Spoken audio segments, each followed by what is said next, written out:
नमस्कार।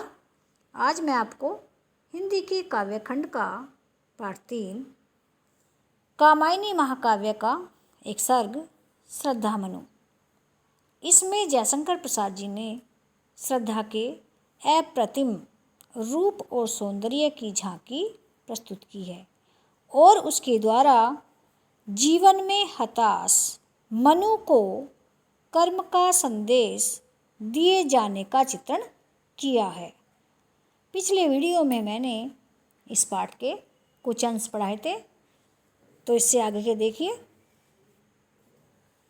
कहा मनु ने नभ धरणी बीच बना जीवन रहस्य निरुपाय, एक उल्का सा जलता भ्रांत शून्य में फिरता हूँ असहाय। कौन हो तुम बसंत के दूत, विरस पतझड़ में अति सुकुमार, घन तिमिर में चपला की रेख, तपन में शीतल मंद बयार। इन पंक्तियों में श्रद्धा मनु से उनका परिचय पूछती है। इस पर मनु उसे अपनी दयनीय स्थिति का परिचय देते हैं। मनु अपना परिचय श्रद्धा को देते हुए कहते हैं कि पृथ्वी और आकाश के बीच इस नीरव स्थान में मेरा एकाकी जीवन एक पहेली बना हुआ है। उसे सुलझाने का मेरे पास कोई भी उपाय नहीं है। मैं इस निर्जन स्थान में असहाय यानी कि बेसहारा, असहाय का मतलब होता है बेसहारा, जिसका कोई सहारा न हो, होकर अपनी वेदना से जलता हुआ उसी प्रकार इधर उधर भटक रहा हूँ, जिस प्रकार एक जलता हुआ तारा टूटकर बिना किसी आश्रय के आकाश में इधर उधर भटकता रहता है। अपना परिचय देने के बाद मनु श्रद्धा से प्रश्न करते हैं। वे कहते हैं, कौन हो तुम बसंत के दूत, विरस पतझड़ में अति सुकुमार, घन तिमिर में चपला की रेख, तपन में शीतल मंद बयार। वे प्रश्न पूछते हैं कि हे सुकुमार अंगों वाली, हे कोमल अंगों वाली, तुम कौन हो? अचानक इस निर्जन स्थान में आकर तुमने मेरे इस अभाव युक्त और निराश जीवन को उसी प्रकार आशा का संदेश दिया है, जिस प्रकार पतझड़ के समय कोयल अपने मीठे स्वर से बसंत के आगमन की सूचना देती है। मेरे इस अतिशय निराशापूर्ण जीवन में तुम आशा की किरण जैसी दिखाई दे रही हो, साथ ही वेदना और व्यथा से तप्त मेरे जीवन में शीतल और मंद पवन की तरह नवीन चेतना उत्पन्न कर रही हो। आगे देखिए। लगा कहने आगंतुक व्यक्ति, मिटाता उत्कंठा सविशेष, दे रहा हो कोकिल सा आनंद, कोयल सुमन को जो मधुमेह संदेश सुमन फूल। भरा था मन में नव उत्साह, सीख लूं ललित कला का ज्ञान, इधर रह गंधर्वों के देश, पिता की हूँ प्यारी संतान।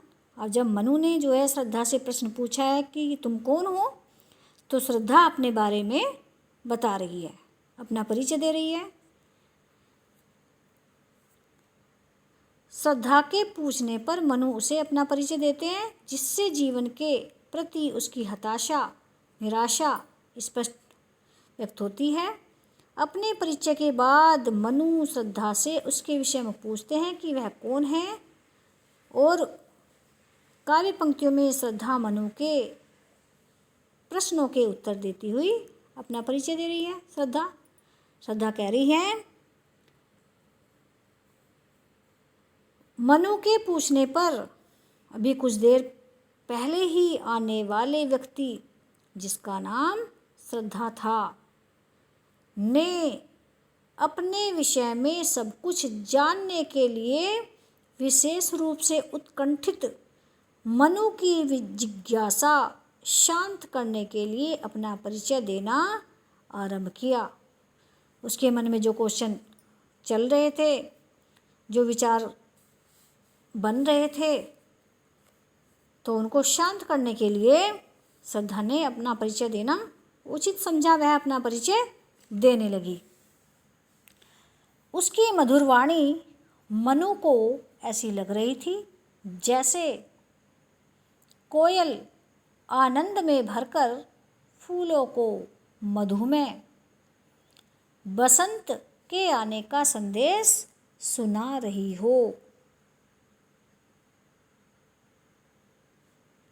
आगे कहती है, भरा था मन में नव उत्साह, सीख लूं ललित कला का ज्ञान। ऐसी मधुर वाणी में श्रद्धा कहती है कि मेरा युवा मन नवीन उत्साह से भरा हुआ है, जिससे मेरे मन में ललित कलाओं का ज्ञान सीखने की उत्कंठा, उत्सुकता जागी है।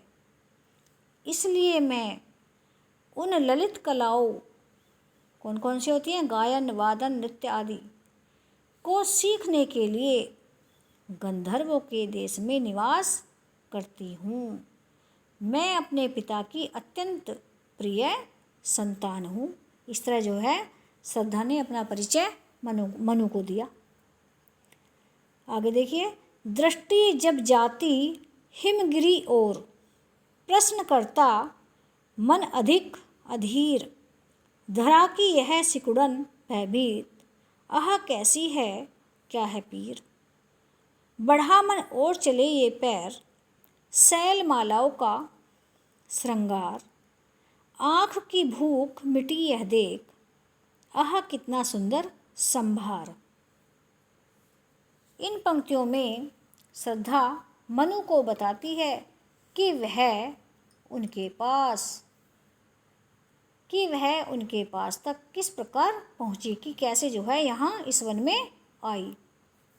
वे कहती है कि जब जब मेरी दृष्टि इस उतंग हिमालय पर पड़ती है, सैल पर्वत इस हिमालय पर पड़ती है, तब तब इसके संदर्भ में, इसके बारे में विस्तार से जानने के लिए मेरे मन में अनेक प्रकार के प्रश्न उठकर मुझे बेचैन कर देते हैं।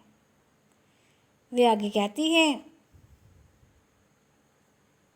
धरा की यह सिकुड़न भयभीत, आह कैसी है क्या है पीर। वे कहती हैं कि पृथ्वी की सिकुड़न के समान मन को भयभीत कर देने वाले इस उतंग हिमालय का आखिर स्वरूप क्या है, और इसमें निवास करने वाले लोगों की पीड़ा क्या है। इसी प्रकार के अनेक प्रश्न मेरे मन में लगातार उठा करते हैं। वे कहती हैं, श्रद्धा आगे कहती है कि जब मुझे मेरे प्रश्नों का कोई समाधान नहीं मिला, तब मेरे मन ने निश्चय किया कि क्यों न इस हिमालय क्षेत्र में घूमकर इसके विषय में जाना जाए। इस प्रकार मेरे मन का उत्साह बढ़ता गया और उसी उत्साह में मेरे पैर स्वयं ही इन पर्वतमालाओं का अनुपम सौंदर्य देखने के लिए आगे बढ़ गए। हिमालय में घूमते घूमते मैंने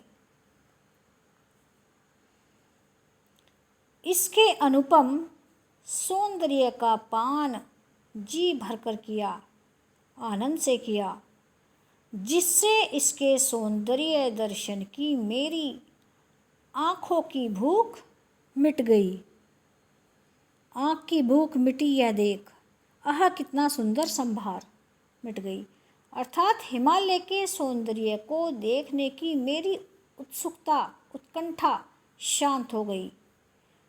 आह कितनी अद्भुत है इस हिमालय की सौंदर्य संपन्नता।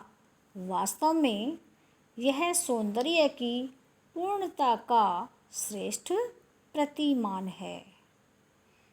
तो आज की वीडियो में बस इतना ही।